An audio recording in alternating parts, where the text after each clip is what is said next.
A gente já vai começar o programa de hoje falando de uma compulsão aí que pode afetar em média 30% da população no mundo todo, roer unhas. Agora no quadro Fala Doutor.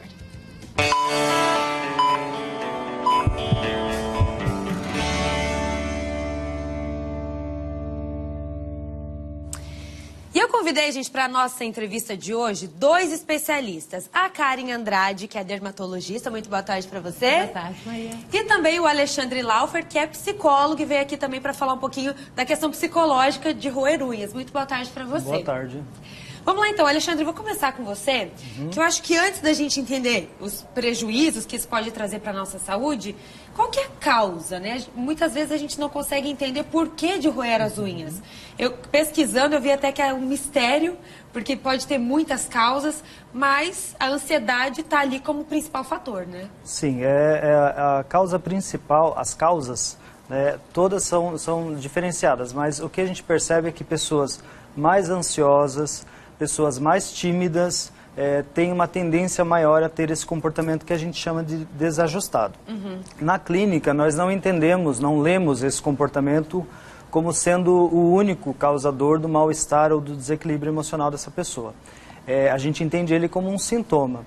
Então, eu preciso entender que emoção está relacionada a esse comportamento que é de roer as unhas. E o que está por trás, isso, né? E qual é o pensamento que vem na cabeça dessa pessoa que faz com que ela tenha esse comportamento que nós chamamos de desajustado.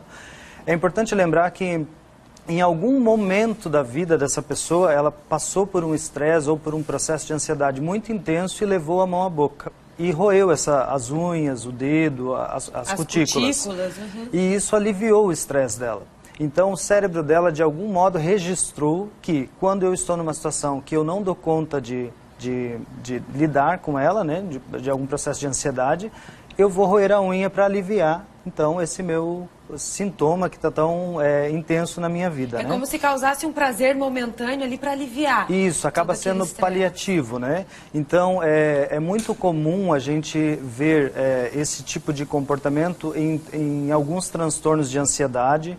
No transtorno obsessivo-compulsivo, ele pode acontecer como uma forma de compulsão. Então, eu vou roer as minhas unhas para aliviar a minha ansiedade e a minha culpa por eu não conseguir agir de uma outra forma, de uma forma mais equilibrada diante daquele evento. Né? Nos transtornos de ansiedade generalizada também pode acontecer. E a gente percebe também que em alguns casos, daí não é tão frequente, mas existe, quando geralmente em adolescentes há automutilação, né? Eles acabam roendo as unhas também para dar conta dessa ansiedade. Chega a pontos assim, né, que as pessoas passam de comer a unha e começam a comer o próprio dedo, né? A se morder, enfim. Aquilo ali já é um caso um pouco mais sério até de se tratar, Isso, né? precisa de intervenção psiquiátrica, né? Acoplado com a intervenção psicológica, para que a gente possa aí ler esse paciente de uma forma melhor. Né? A gente entende sempre o paciente como um tripé cognitivo. Então, nós temos um pensamento, esse pensamento desencadeia uma emoção e essa emoção emite um comportamento. Então, essa pessoa que está roendo as unhas, os dedos, ela necessariamente tem uma emoção atrás dela e um pensamento. Então, na psicoterapia, nós vamos ajudar essa pessoa a entender qual é esse pensamento, qual é o gatilho que faz com que ela acabe desempenhando, né, desencadeando esse comportamento. Dá pra gente até dizer, Alexandre, que o fato de roer unhas é um vício, como, por exemplo, você fumar ou você beber, porque quem sofre com isso relata que é muito difícil você parar, né? Como se você tivesse que... você fica no processo de abstinência, fica como qualquer outro vício que você tem. Dá pra fazer essa comparação? De certo modo, sim, porque ele acaba sendo um comportamento automatizado. Né? A pessoa repete tantas vezes e ela, de alguma forma, alivia aquela ansiedade momentânea que ela acaba repetindo sem perceber que ela colocou a mão, né, na boca. Como que a gente trabalha isso na clínica, né? Assim, acho que é importante em casa as pessoas saberem, uma das técnicas que a gente utiliza e que funciona anote o momento que o evento está acontecendo.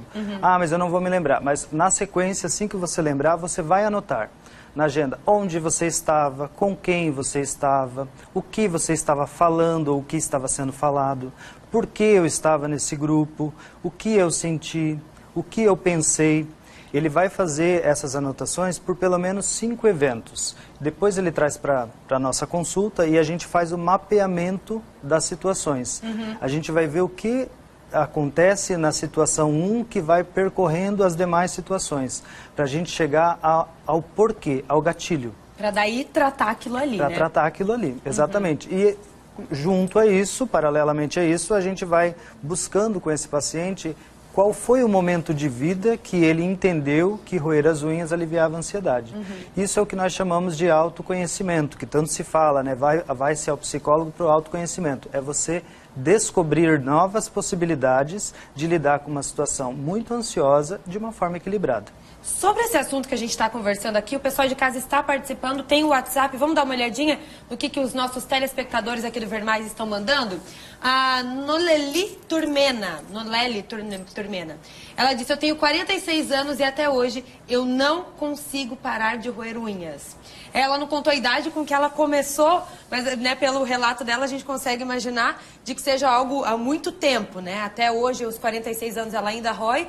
E é isso que a gente estava conversando aqui agora com o Alexandre, até dando algumas dicas do que fazer, de que tipo de tratamento, né?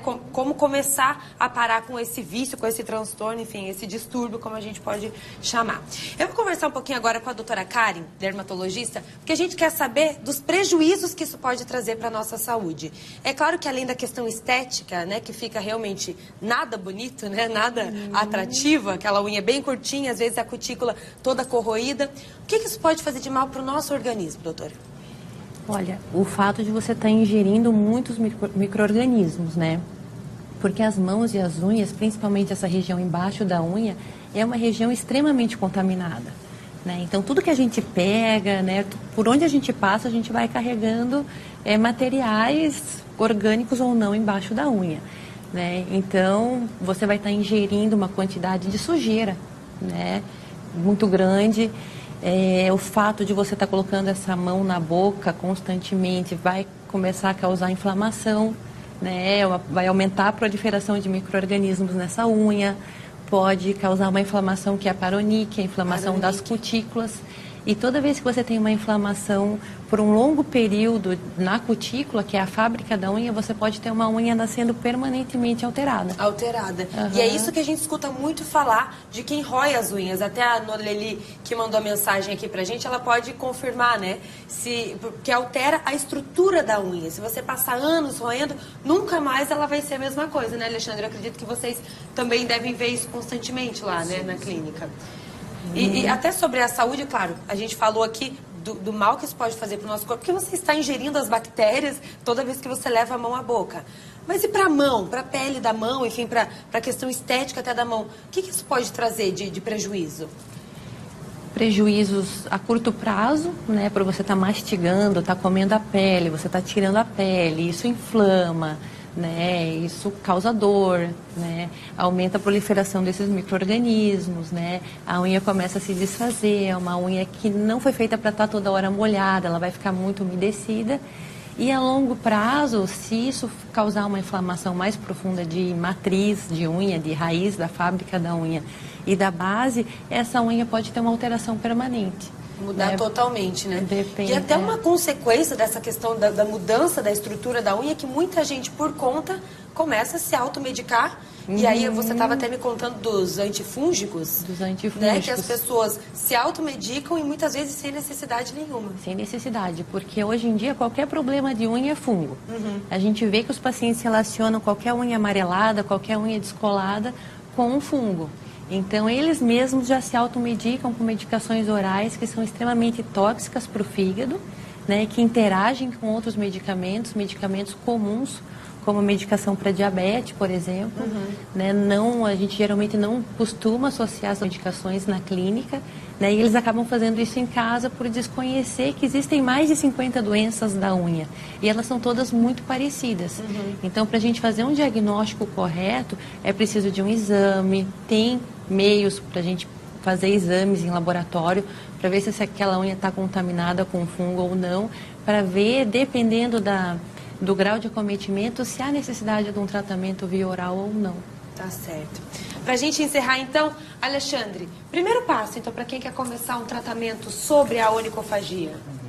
Eu indico psicoterapia, né, para que a gente possa descobrir juntos o que faz com que essa pessoa desencadeie esse comportamento. O pano de fundo é sempre a ansiedade. E eu recomendo sempre atividade física, especialmente as aeróbicas. Porque a ansiedade, para que as pessoas entendam um pouco melhor, é uma energia que nós temos, que nos movimenta. Precisa gastar essa energia. Precisa gastar essa energia, porque se você não gasta, você faz sintoma no corpo, sintoma no cérebro, na mente.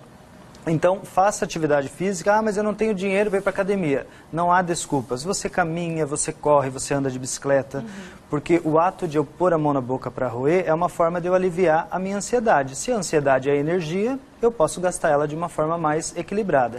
Então, psicoterapia, sempre recomendação de uma avaliação médica, principalmente com o dermatologista, que é o médico especialista na área, para poder fazer uma orientação também médica e ver quais são os prejuízos físicos que isso acomete nesse paciente, a psicoterapia e a atividade física. E a atividade física. Isso. Muito obrigada aos dois aqui pela entrevista. Eu aguardo para um próximo assunto a gente poder conversar aqui no Ver Mais. Muito obrigado. Obrigada.